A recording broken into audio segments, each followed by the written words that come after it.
Pemirsa, tunjangan Hari Raya atau THR Lebaran 2023 harus dilakukan pada 7 hari jelang Lebaran. Perusahaan diminta memberikan hak pekerja sesuai peraturan yang berlaku.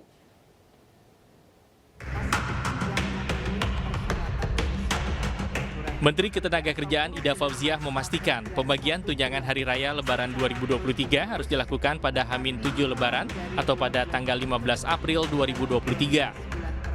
Pihak perusahaan diminta untuk memberikan hak pekerja atau buruh sesuai aturan yang berlaku.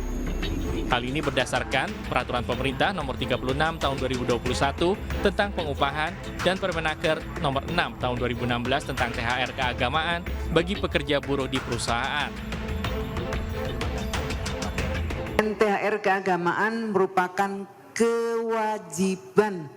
Saya ulang, THR keagamaan adalah merupakan kewajiban yang harus dilaksanakan oleh pengusaha kepada pekerja atau buruh. Hal ini secara tegas telah diatur dalam Peraturan Pemerintah Nomor 36 Tahun 2021 tentang pengupahan, tepatnya ada di Pasal 8 dan Pasal 9. Selain itu lebih detailnya diatur dalam Peraturan Menteri Ketenagakerjaan Nomor 6 Tahun 2016 tentang tunjangan Hari Raya Keagamaan bagi pekerja atau buruh di perusahaan. Pekerja yang berhak menerima THR yaitu perjanjian kerja waktu tertentu atau PKWT, perjanjian kerja waktu tidak tertentu atau PKWTT, buruh harian, pekerja rumah tangga, tenaga honorer, hingga outsourcing. Masyarakat Anti Korupsi atau MAKI Selasa siang melaporkan Menko Polhukam, Menteri Keuangan serta Kepala PPATK ke Bareskrim Mabes Polri.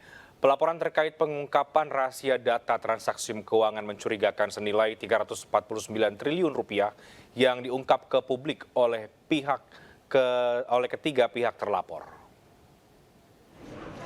Halo Bang.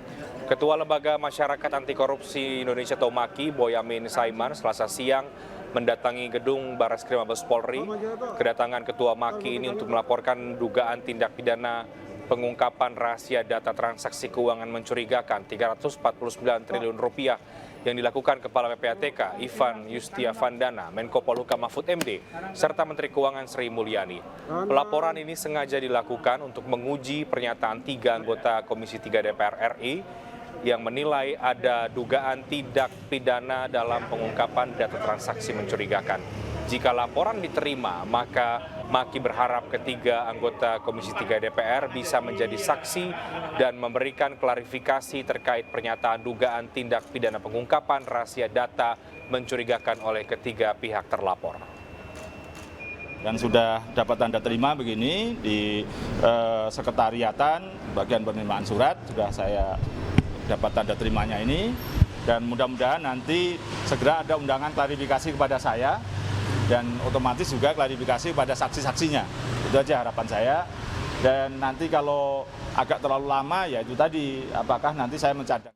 Rapat dengar pendapat antara DPR RI dan Menteri Keuangan Sri Mulyani membahas temuan PPATK terkait transaksi mencurigakan 349 triliun rupiah. Menkyu juga menjelaskan mengenai foto viral di apron bandara. Menteri Keuangan Sri Mulyani hadir dalam rapat dengar pendapat di DPR.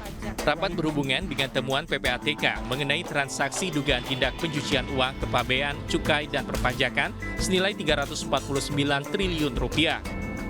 DPR mempertanyakan masalah komunikasi antara Kementerian Keuangan dan Pusat Pelaporan dan Analisis Transaksi Keuangan PPATK yang dinilai tidak sinergis. Dalam rapat, Menteri Keuangan Sri Mulyani menyatakan dengan tegas telah memanggil 47 pegawai di Kementerian Keuangan, termasuk telah menjatuhkan hukuman disiplin kepada pejabat Direktorat Jenderal Bea Cukai yang viral akibat gaya hidup mewah. Menteri Keuangan Sri Mulyani juga angkat bicara terkait foto-foto dirinya yang beredar saat tengah dijemput menggunakan mobil mewah di apron Bandara Soekarno-Hatta. Menurutnya, kejadian tersebut sudah sesuai protokol penanganan VIP bandara, sekaligus ingin memantau dan menjalin komunikasi intens dengan bawahannya dalam hal kinerja pelayanan.